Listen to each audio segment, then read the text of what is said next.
जो योगी है तो योगी एक बार योग को प्राप्त होने के बाद रहेगा तो संसार में ही वो। देखो योगी किसका है? कर्म योग है, ज्ञान योग है, भक्ति योग है, सांख्य योग है। कौन सा योग कर रहा है? नहीं, योग यानी जोड़ना होता है ना, उसने तो आत्म होता है, बाकी वो किसको जोड़ रहा है? कर्म योग से जोड़ रहा है।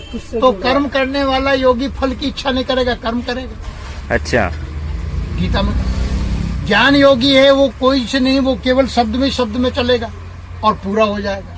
अच्छा, अब उसको करने की जरूरत नहीं, वो तो समझ के जाएगा विचार से, विचार दृष्टि से। ज्ञान योग में ज्ञान योग, सांख्य ज्ञान योग सबसे सरल है। अच्छा, पर लोग इसको कठिन मानते हैं। कर्म योग, ज्ञान योग और ध्यान योग। भक्ति योग में समर्पण है कि मैं भगवान का हूँ, भगवान मेरे। अच्छा, जो कुछ ऐसा परमात्मा का है, भगवान करा रहे हैं, भगवान के समर्पण भाव। अब ये हो गया। अब ध्यान योग।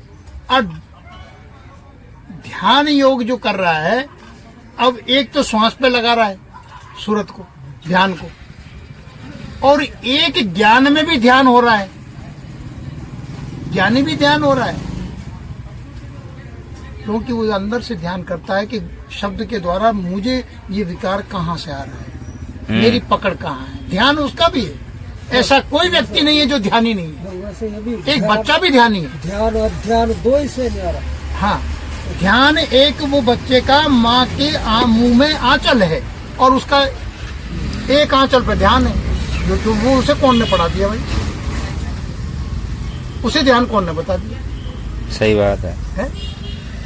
ध्यान तुम्हारा है, कहीं ना कहीं तो है। अब ये तुम्हें पता होना चाहिए कि तुम्हारा ध्यान कहाँ है। ये जागृति।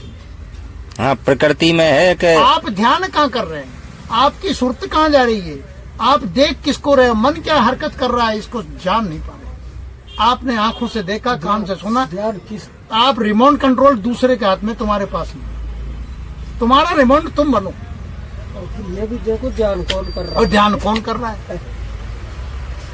तो होश में जीने का तात्पर्य है कि आपकी सूरत गई बाहर, तो सुनने में गई, तो सुन क्या रहे हो? तुम्हें कोई काम की चीज है तो सुनो, नहीं तो योगी या संत तो अनसुना देते। वो चाहे बाजा बजो, चाहे कुछ भी हो, उनके काम के नहीं, उनसे कुछ सुनना ही नहीं। इसीलिए कहते हैं कि योगी रात में तो जगता है और दिन में सोता है ना? तो कहने का तात्पर्य वो हमेशा जो है वो सुनते हुए भी नहीं सुनते, क्योंकि उसे संसार में ऐसी कोई वस्तु नहीं है जिसको सुनना हो, और ऐसा कोई दृश्य नहीं जिसको देखना हो। सही बात है।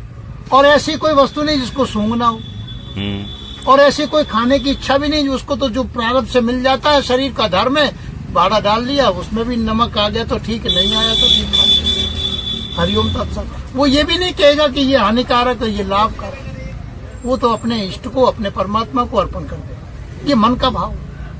सदगुरु को, प्रभु आपकी वस्तु आपको अर्पण, अब आप इसमें विकार हो, शुद्ध करो अशुद्ध करो, तुम जानो तुम्हारा काम, बस पालेगा।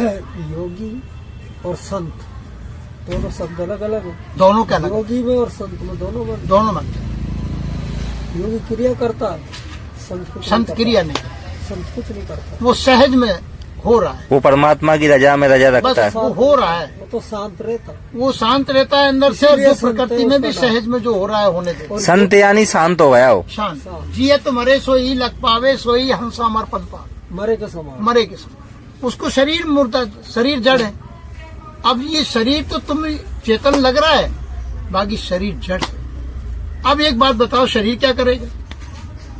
लोग कहते हैं मैं कर रहा हूं। ये मैं का जो है सूक्ष्म से है तुम्हारी मान्यता, यानी उधर आत्मा करता नहीं है, भोगता नहीं है, इधर इंद्रियों के माध्यम सूक्ष्म जो इंद्रियां हैं जिनसे तुम्हारे, ये नहीं तो औजार है, जड़ है। ये जैसे सुनार है, हथौड़ी, संडासी या जो भी है, एरन वगैरह, वो जड़ है कि नहीं? हाँ। वो चेतन के द्वारा उठते हैं और फिर वो आभूषण बनते हैं। जैसे बंधन है मेरा भाव बंधन और तेरा भाव, मेरा तेरा जो भाव आ, मेरा भाव बंधन है और तेरा भाव वो फिर भी निर्बंधन। हाँ, उसी तरह स्थिति है। जैसे मोर तोर की जीवड़ी गढ़ बांधा संसार, दास कबीरा क्यों बंधे ताके ही है राम। अब ये आपको विचार करके देखना है। मेरा करता और यहाँ तेरा, मोर तोर की जेवड़ी गल बांधा संसार, दास कबीरा क्यों बंदे ताके ही मैं राम।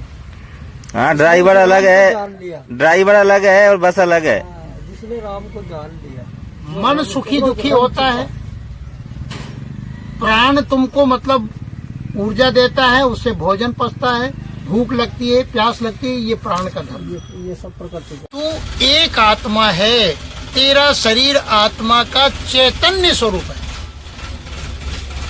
अच्छा, हाँ, ये कहते हैं ना, हमारे एक संत कहते थे, चेतन भी बेटा वहीं से आया है, जब ये बॉडी चेतना है, अभी आप चैतन्य है। इसके बाद में जागृत में है, फिर आप निद्रा में चले जाओ, सुसुप्ति में देखो, फिर चेतन का हुस्न, पर चेतन वहां भी है। आपको शरीर का भान नहीं है निद्रा में, मन लीन हो गया, पर इसका मतलब ये नहीं कि सूक्ष्म से मन चेतन काम कर रहा है। श्वास कौन चला रहा है? चेतन ही चला रहा है सब।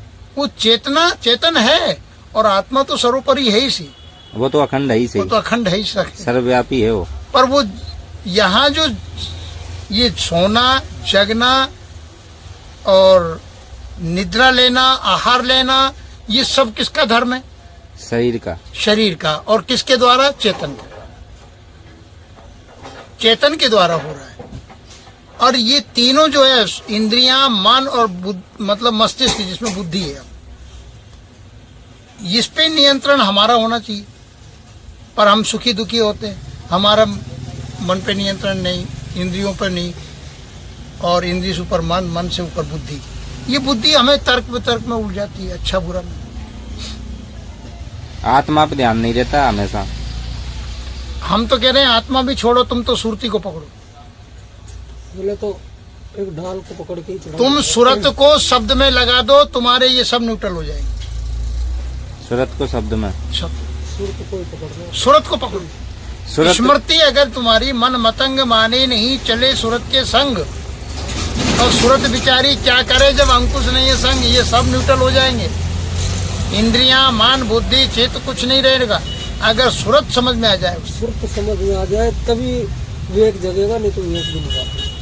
क्योंकि सुरत उलझ रही है इसमें। स्मृति, जिसको आप कहते हैं स्मृति, दोनों एक बात है, स्मृति। और वेद उसको सुरति कहता है, सुरति पुराण, यानी वो भी उन्होंने स्मृति से, सुरति से। तो ये है सुरत, सीधा आम भाषा में समझ लो।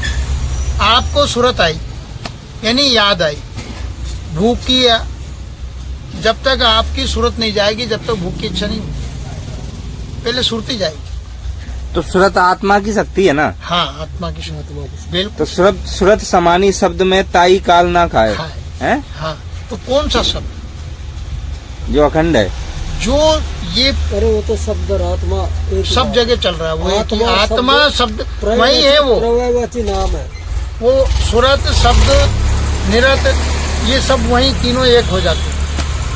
सिर्फ सुरती शब्द में और शब्द स्वरूप में जोड़ना। शब्द स्वरूप जैसे साक्षी और ध्यान अलग अलग है क्या? साक्षी, होश और ध्यान। देखो, साक्षी जब रहोगे तो फिर ध्यान किसका कर रहे हो? कोई वस्तु आ रही है, उसका साक्षी हो। हाँ और ध्यान में देखा गया, हाँ। क्या देख रहे हो आप? फोटो आ रहा है कि चित्र आ रहा है कि कुछ आ रहा है कि खाली जगह आ रही है, तो उसके दृष्टा है अपन, और उसके दृष्टा हो साक्षी, वो साक्षी है। हाँ। और ध्यान, ध्यान तो आप तो किसी का कर रहे हो, आपने ध्यान करा, किसका कर रहे हो? चक्रों का ही ध्यान कर रहे हैं साहब। चक्र का ध्यान कर रहे हैं, तो यहाँ आग्रह चक्र पे आ गए। अब यहाँ कुछ आ रहा है तो आप देखोगे नहीं? तो दृष्टा है अपन। देखने वाला कौन? अरे देखोगे पहले तो, चित्र आएगा कि अच्छा बुरा आएगा कि विचार आएगा? विचार भी तो आ सकता है। तो अपन देखने वाले हैं। अरे पहले तो मन देखेगा।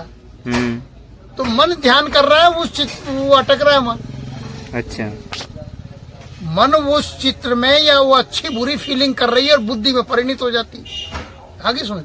पर आपको ये होश रहे अब ज्ञान के द्वारा कि ये जो आ रहा है मनवा, खेल जो ये हो रहा है, कौन कर रहा है, हाँ, कौन देख रहा है, इस पे जागृति रखो कि ये मन तो क्यों मतलब इसमें उलझ रहा है। यहाँ मन से बात करो, यहाँ चर्चा